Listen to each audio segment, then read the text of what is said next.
To get stable footage, you either need good in-camera stabilisation or an external gimbal. For my videos, I like to have stable footage, but getting stable footage can be a challenge, particularly when not using a tripod. So in this video, I compare the Videotech G6 Plus to the internal stabilisation provided within the cameras I'm using.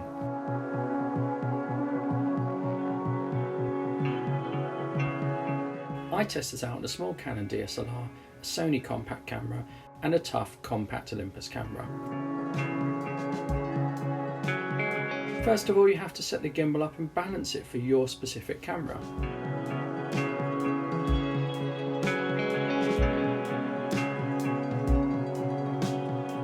If you change camera or you change lens, you're going to need to rebalance the gimbal. It took me 3.5 minutes the first time I balanced my Canon 200D. To me, that's too long. Packing away is also a hassle, as you have to pack away the gimbal. And if you want to pack it away in the case it comes in, you have to reset it so it fits in the case.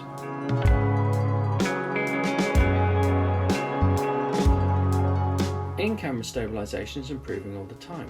Using electronic stabilisation in your cameras, you get a slight crop.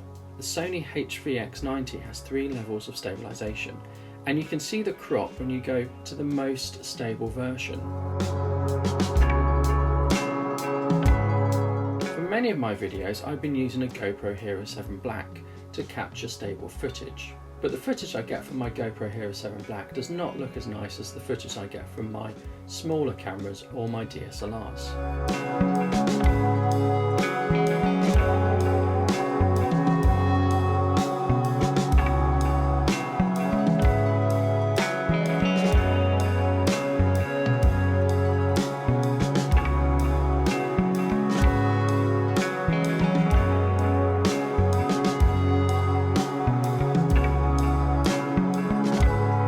As you can see, the gimbal is better than the in-camera stabilisation or no stabilisation.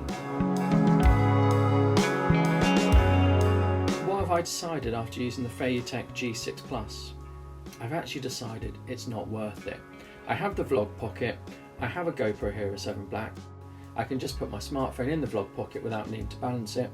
I can just turn on my GoPro Hero 7 Black. Purely because of the fiddly nature of the gimbal, I don't think it's worth it.